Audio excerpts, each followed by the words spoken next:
இன்னைக்கு டேஸ்டியான ஒரு ஸ்வீட் ரெசிபி பண்ண போகிறேன். இது குக்குத் கோமாளியில் ராஜையப்பா பண்ண ரெசிபி. இந்த டேஸ்டியான மேங்கோ சகோ எப்படி செய்கிறதுன்னு இந்த வீடியோவில் பார்க்கலாம். ஃபர்ஸ்ட் ஒரு பேனில் 2 கப் தண்ணி சூடு பண்ண வச்சுருக்கேன். தண்ணி கொஞ்சம் சூடாக இருந்தும் இதில் 1/2 கப் ஜவ்வரிசி சேர்த்து வேக வைக்கலாம். நான் ஜவ்வரிசி தண்ணியில் ஊற வைக்கல, அதனால கொஞ்சம் டைம் ஆகும் இது வேகிறதுக்கு. நீங்கள் தண்ணியில் ஊற வச்சுருந்தா கொஞ்சம் சீக்கிரமே வெந்துடும்.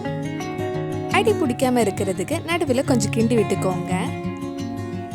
நம்ம சேனலில் இதுக்கு முன்னாடி நிறைய ஸ்வீட் ரெசிபி குக்குத் கோமாளியோட ரெசிபிஸ் எல்லாம் பண்ணியிருக்கேன். நீங்கள் இன்னும் அந்த ரெசிபிஸ் எல்லாம் பார்க்கலைன்னா அதோட லிங்க் கீழே டிஸ்கிரிப்ஷனில் இருக்குது. மறக்காமல் அந்த ரெசிபியும் போய் பாருங்கள். ஜவ்வரிசி முக்கால்வாசி வெந்ததுக்கப்புறம் இதில் 1 கப் பால் ஊற்றி வேக வைக்கலாம். இது காய்ச்சின பால் தான் நான் ஆட் பண்ணியிருக்கேன். லோ டு மீடியம் ஃப்ளேமில் கொஞ்சம் நேரம் வேகட்டும். நான் ஒரு மிக்ஸி ஜாரில் நல்ல பழுத்த மாம்பழம் எடுத்திருக்கேன். அது லைட்டாக கொஞ்சம் அரைச்சி எடுக்கலாம். இந்த மாதிரி அரைச்சதுக்கு அப்புறம் இதில் 1/2 கப் தேங்காய் பால் ஊற்றி மறுபடியும் ஒரு வாட்டி அரைக்கலாம். ஜவ்வரிசி நல்லா வெந்து கெட்டி ஆயிடுச்சு. ஜவ்வரிசி இந்த மாதிரி கண்ணாடி மாதிரி ஆனதும் நம்ம அரைச்ச மாம்பழம் சேர்த்து மிக்ஸ் பண்ணலாம்.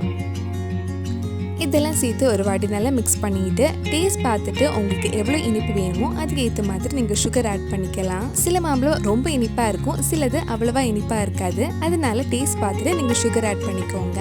நான் ஒரு 1/4 கப் சுகர் ஆட் பண்ணுறேன். சுகர் மெல்ட் ஆகி லைட்டாக ஒரு கொதி வந்தது ஆஃப் பண்ணிடலாம். லோ டு மீடியம் ஃப்ளேம்லேயே வச்சுக்கோங்க. நம்ம டேஸ்டியான மேங்கோ சகோ ரெடி ஆயிடுச்சு. இனி நம்ம இதை எந்த பவுலில் சர்வ் பண்ணுறோமோ அந்த பவுலில் உடனே ட்ரான்ஸ்ஃபர் பண்ணிடலாம். இது ஆறுனதுக்கு அப்புறம் அது செட் ஆகிடும், அதனால இப்போவே ட்ரான்ஸ்ஃபர் பண்ணி வச்சிடலாம். இதுக்கு மேலே ஒரு டாப்பிங் கொடுக்கறதுக்காக நான் 1/4 கப் விப்பிங் க்ரீம் எடுத்திருக்கேன். இது நல்லா ஸ்டிஃப் பீக் வரது வரைக்கும் பீட் பண்ணலாம். நம்ம பீட் பண்ணுற பவுலும் பீட்டரும் ஒரு 10 நிமிஷம் ஃப்ரீசரில் வச்சா நம்ம க்ரீம் சீக்கிரமே விப் ஆகிடும். க்ரீம் நல்லா விப் ஆனதும் இதில் 2 டீஸ்பூன் ஐசிங் சுகர் ஆட் பண்ணுறேன். கூடவே 2 டேபிள் ஸ்பூன் மேங்கோ பியூரியும் ஆட் பண்ணி ஒரு வாட்டி மிக்ஸ் பண்ணலாம்.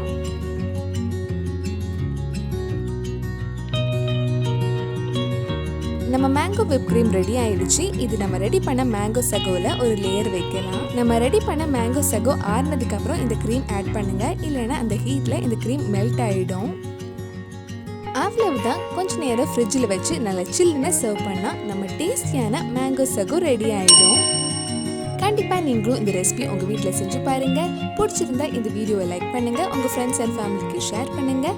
வேறு நல்லா குக்குத் கோமாளி ரெசிபி நம்ம சேனலில் ட்ரை பண்ணலான்னு கீழே கமெண்ட் பாக்ஸில் சொல்லுங்கள். நீங்கள் இன்னும் என்னோட சேனலை சப்ஸ்கிரைப் பண்ணலைன்னா மறக்காமல் சேனலையும் சப்ஸ்கிரைப் பண்ணுங்கள். கூடவே அந்த பெல் ஐக்கனை ப்ரெஸ் பண்ணால் நான் புது வீடியோ போட்டுடனே உங்கள் ஃபோனுக்கு நோட்டிஃபிகேஷன் வந்துடும்.